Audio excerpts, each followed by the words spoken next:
Hello, j'espère que vous allez bien. On se retrouve aujourd'hui pour une nouvelle vidéo. On va chercher à savoir comment être une femme selon le cœur de Dieu.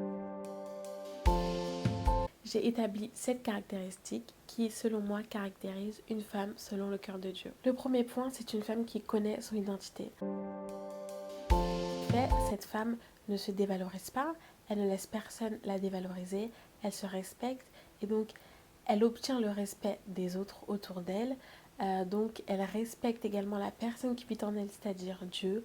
C'est également une femme qui se soumet à la volonté de Dieu en obéissant aux directives de Dieu, aux désirs de Dieu. Et c'est une femme qui suit les mœurs et les valeurs de Dieu.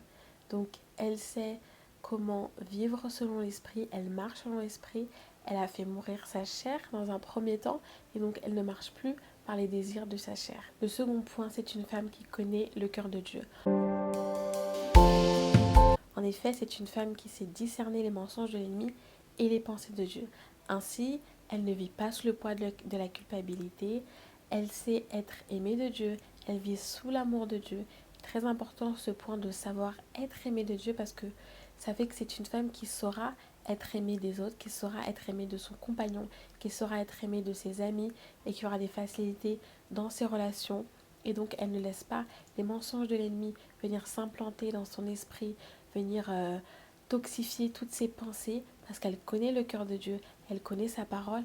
Et donc dès qu'une pensée est en désaccord avec ce que Dieu dit dans sa parole, forcément c'est une pensée qui ne vient pas de Dieu et qui est donc un mensonge.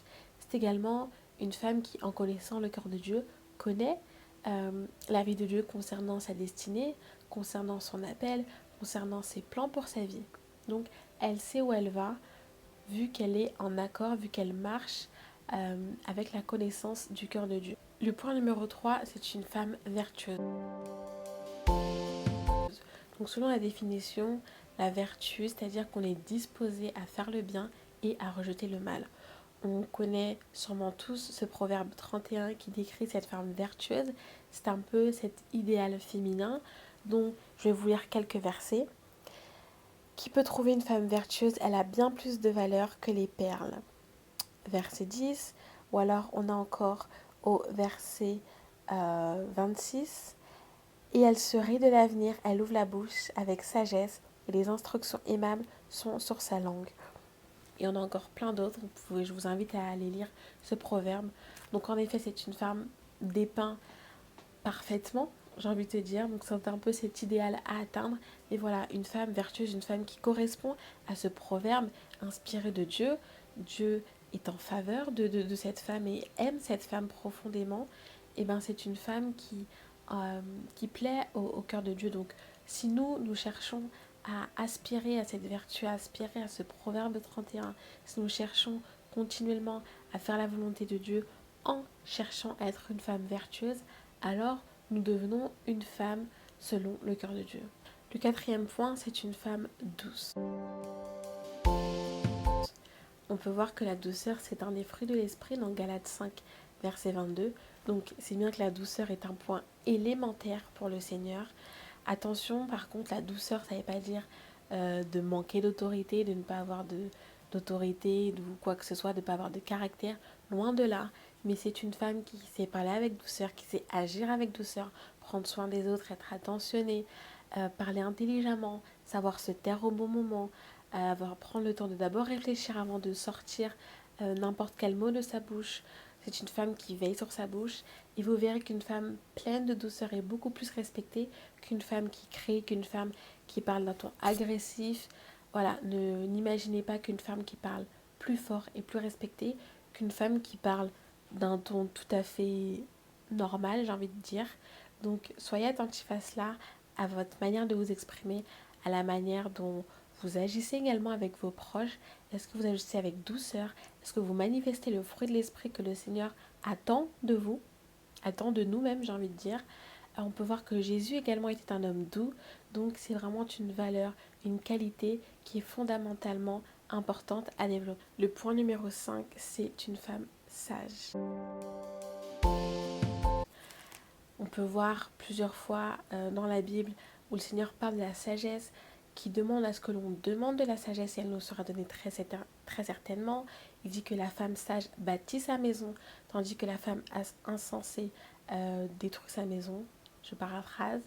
Vraiment, le Seigneur aime les gens qui cherchent la sagesse. Au-delà d'être une personne sage, mais d'être une personne qui cherche, une personne qui aspire à être sage. Et donc, la sagesse, ça emmène à prendre des bonnes décisions, à, comme je le disais précédemment, à savoir arrêter de parler, à savoir prendre le temps de réfléchir, de prendre le temps d'observer également ce qui est autour de nous, de ne pas agir précipitamment, de toujours prendre les bonnes décisions.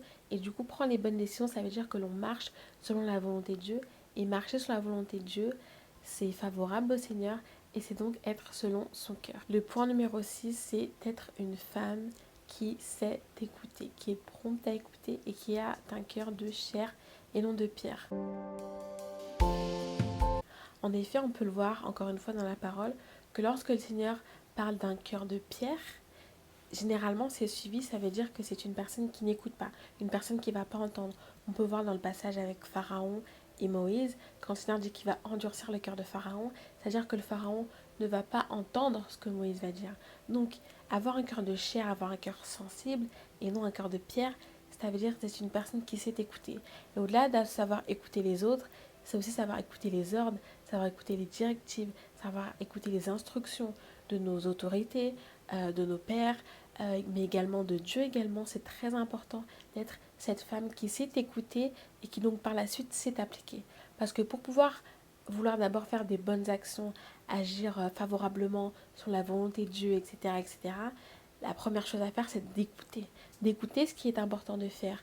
Au lieu de tout de suite faire agir, c'est important d'écouter, de comprendre, voilà, de réfléchir à ce que l'on nous a dit et de vraiment méditer la parole que le Seigneur nous a donnée, méditer la parole que d'autres personnes peuvent venir nous dire et on sait écouter.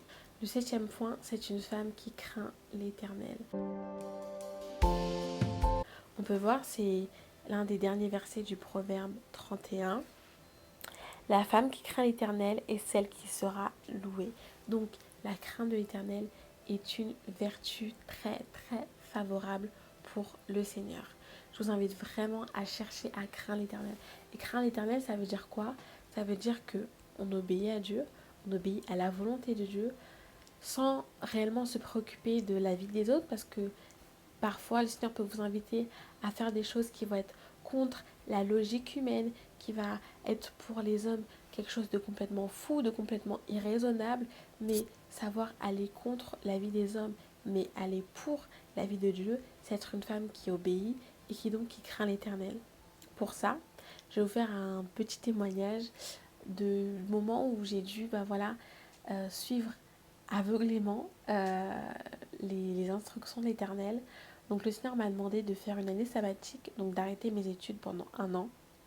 Donc déjà cette première décision, aux yeux de beaucoup d'hommes, même de chrétiens, ça a été comme un peu fou pour certains. Certains ont pensé que j'étais peut-être immature, que je voulais juste faire une pause, que je n'étais pas déterminée dans mes études, etc., etc. Mais voilà, passons. Maintenant, point suivant, et le point le plus fou, j'ai envie de dire, c'est que le Seigneur m'a demandé pendant cette année de ne pas travailler. Parce qu'il voulait que cette année soit une année de consécration entière à lui. Et donc, c'est-à-dire de ne pas travailler, de ne pas chercher à travailler, de ne pas chercher à ce que cette année soit une année où je coffre de l'argent, etc., etc.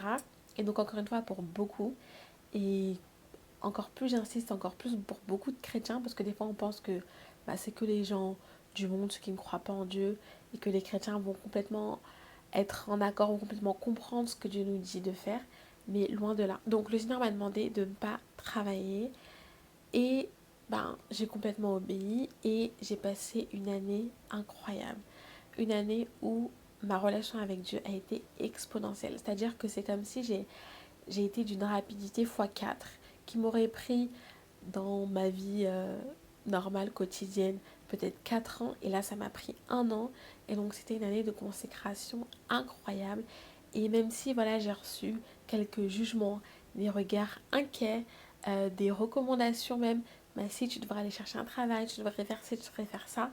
Mais j'ai quand même persévéré dans la volonté de Dieu, j'ai persévéré dans mon obéissance et le Seigneur me l'a rendu parce que si le Seigneur me demande de ne pas travailler, c'est qu'il pourvoit derrière, il pourvoit financièrement et c'est ce que le Seigneur a fait, il a été fidèle.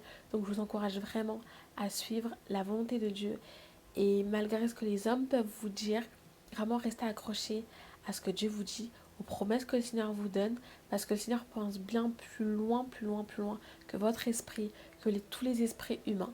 Donc voilà, soyez euh, conscient que la folie de Dieu n'est pas la folie de l'homme. Et donc, je vous encourage vraiment à être cette femme qui sait dire oui à l'éternel, qui sait être OK pour écouter, qui sait être sage, qui sait être douce. Soyons aspirons à cette perfection, même si je sais que ça peut faire peur et on ne sera jamais parfaite, on ne sera jamais des femmes parfaites. Mais je crois que c'est la volonté première du cœur de Dieu que de voir sa fille, que de voir son enfant chercher à lui plaire. Et chercher à lui plaire, bah, c'est entrer dans ses desseins, entrer dans ses désirs, chercher à faire complètement sa volonté. Euh, et même pour si vous êtes une femme célibataire qui cherche à être en couple, si vous êtes même déjà en couple, marié, fiancé, c'est même important pour votre conjoint, pour votre futur conjoint, que d'être une femme qui cherche à plaire le cœur de Dieu, qui cherche premièrement à plaire à Dieu, et vous serez ensuite une femme qui sera revêtie des caractéristiques, des qualités extraordinaires pour votre conjoint, pour votre foyer, pour vos enfants. Donc c'est même pas juste quelque chose que je vous dis qui est égoïste pour vous, qui est juste pour que vous soyez une femme accomplie. Certes, ça va vous permettre d'être une femme accomplie, d'être une femme qui va percer dans votre destinée. Voilà, vous allez faire de grandes choses, j'ai aucun doute sur ça. Mais aussi une femme qui va faire du bien aux personnes qui sont dans son foyer, qui va faire du bien aux personnes qui la fréquentent. Et dans ce monde, on a besoin de femmes qui veulent servir l'Éternel, de femmes qui veulent craindre l'Éternel et qui veulent faire la volonté de Dieu. Donc voilà, j'espère que cette vidéo vous aura plu. N'hésitez pas à me donner votre avis en commentaire, à liker cette vidéo et on se retrouve bientôt pour une nouvelle vidéo. Ciao ciao.